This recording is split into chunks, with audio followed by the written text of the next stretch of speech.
कोई रेगुलेशन लाया जाता है, कोई नियम लाया जाता है, तो उस पर सुप्रीम कोर्ट के जरिए रोक लगा दिया जाता है।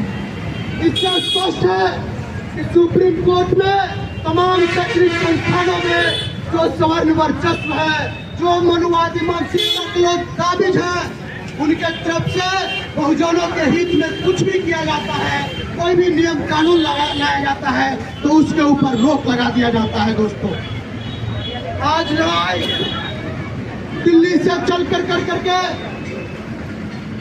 देश के तमाम गांव मोहल्लों और बस्तियों में पहुंच रहा है, बहुजनों के बीच में जागृति फैलाने के लिए। अब आपके बच्चे भी स्कूल जाना चाहते हैं और सोच रहे हैं एडमिशन कहाँ लें, तो हमारे गया का सीनियर दिल्ली स्कूल आपके बच्चों के लिए एक प्रीमियम स्कूल है। ये प्री नर्सरी से क्लास 10वीं तक है।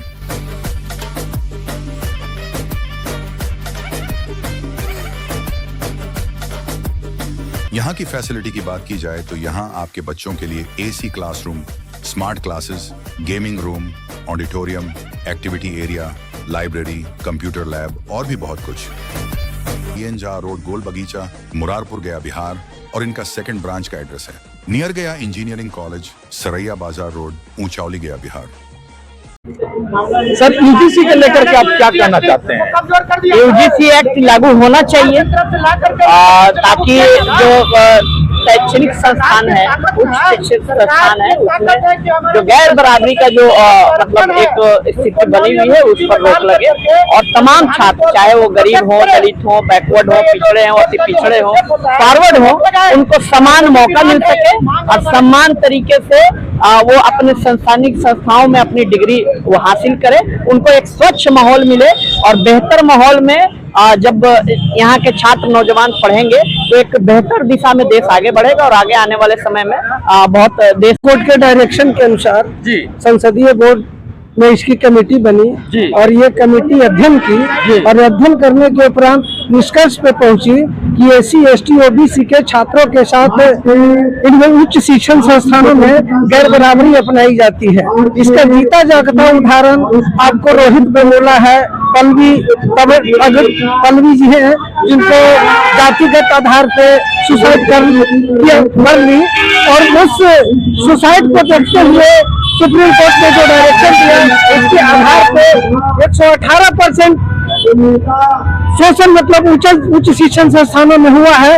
उसके आधार पर UGC आई और UGC को लाने के बाद ये आंदोलन तथा कथित लोगों ने आंदोलन करने के बाद चंद मिनटों में, चंद सेकंडों में कहिए, चंद दिनों में इसको सुप्रीम कोर्ट से रोक लगवाकर ये स्पष्ट मैसेज चला गया है कि सुप्रीम कोर्ट मनुस्मृति, मनु के सिद्धांतों पर कार्य करती है।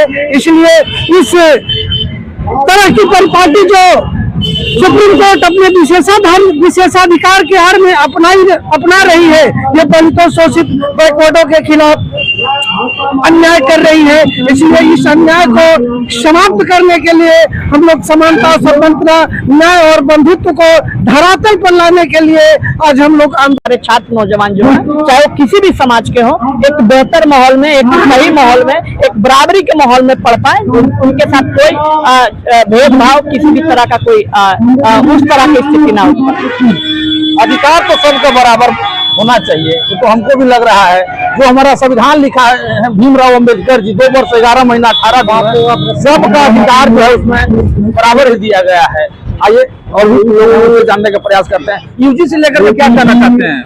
देखिए, सबसे बड़ा चीज है कि आज सुप्रीम कोर्ट इस मैटर में तुरंत एक्टिव नहीं होता है। जब छात्र दलित की बात आती है, गरीब की बात आती है, अल्पसंख्यक की बात आती है तो बड़ा जल्दी एक्टिव होता है जी।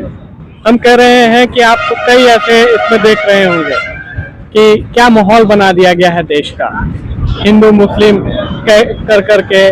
अब हिंदू मुस्लिम से ध्यान भटक रहा है तो अब गरीब दलित पे हमला हो रहा है। तो हम ये कह रहे हैं कि ये जो संस्थागत जो UGC है, इसमें तो सरकार को पूरी तरह ला करके कानून बना देना चाहिए संसद में। इसमें कहाँ कोई दिक्कत है? हम कह रहे हैं कि अधिकार तो सबका बराबर है। डॉक्टर भीमराव अंबेडकर साहब ने सबको अधिकार दिया है, सबको सम्मान दिया है, तो उस सम्मान के साथ हर नमस्ते, मैं वैद अश्वनी कुमार बोल रहा हूँ। क्या आप किसी प्रकार के सफ़ेद दाग या चर्म रोग से ग्रसित हैं? आपका सफ़ेद दाग काफ़ी पुराना और जटिल हो गया है। आप बार बार दवा प्रयोग करने के बावजूद भी वो सफ़ेद दाग समाप्त नहीं हो रहे हैं। तो आप सफ़ेद दाग के रोगी एक बात अवश्य जान लें कि जब तक सफ़ेद दाग में बढ़ने की प्रवृत्ति रहेगी या मेलोलिन साइट की कमी जब तक रहेगी, आप कितना भी इलाज और मलहम का उपयोग कर लें, कोई फायदा हो। राज्य सरकार के आदेशानुसार 7 निश्चय 3 के 7वें निश्चय सबका सम्मान जीवन आसान ईज ऑफ लिविंग के तहत नागरिकों के दैनिक जीवन में आने वाली कठिनाइयों को कम कर उनके जीवन को और आसान बनाने के लिए जिलाधिकारी गया शशांक शुभंकर द्वारा समाहरणालय में 200 से अधिक आमजन से मिलकर उनकी समस्याओं का समाधान किया गया। साथ ही जिला अंतर्गत विभिन्न कार्यालयों में पदाधिकारियों द्वारा आमजन से मिलकर उनकी समस्याओं के समाधान की कार्रवाई की गई। प्रत्येक सप्ताह के 2 कार्य दिवस सोमवार एवं शुक्रवार को ग्राम पंचायत, थाना, अंचल, प्रखंड, अनुमंडल एवं जिला के सभी सरकारी कार्यालयों में आम लोग अपनी शिकायतों के निष्पादन के लिए संबंधित पदाधिकारी से उनके निर्धारित कार्यालय स्थल में निर्धारित अवधि में मिल रहे हैं।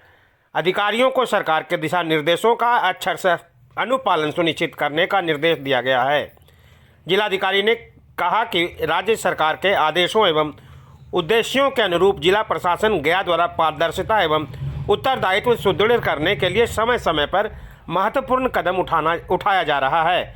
आम जनता को सरकारी कार्यालयों से संबंधित कार्यों में किसी भी प्रकार की समस्या का सामना न करना पड़े, इसके लिए संपूर्ण प्रशासनिक तंत्र सजग एवं तत्पर है। गया जीआरपी ने आज एक बेहतर सफलता पाते हुए 9,55,000 रुपये के नशीले पदार्थ गांजा को बरामद किया है।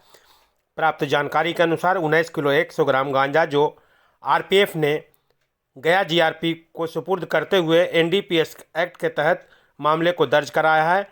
वह गया रेलवे स्टेशन प्लेटफॉर्म संख्या 5 पर गाड़ी संख्या 6330 गया पाटलिपुत्रा मेमू एक्सप्रेस को सुरक्षित पास करने के क्रम में सामान्य गेट के पास से जब्त किया है। बताया गया कि गेट के पास 3 बैग एवं 3 झोला लावारिस अवस्था में पड़ा हुआ देखा गया। उक्त बैग एवं झोला के बारे में किसी ने अपने स्वामित्व की स्वीकार नहीं की है। झोला एवं बैग के गंध को देखते हुए पुलिस ने इसकी जांच पड़ताल शुरू कर दी। उसके बाद वरीय अधिकारी कृष्ण कुमार गुप्ता मंडल विद्युत अभियंता की उपस्थिति में विधि सम्मत कार्रवाई करते हुए 19 किलो 100 ग्राम गांजा को जब्त किया गया एवं जीआरपी में मामले को सुपुर्द कराया गया।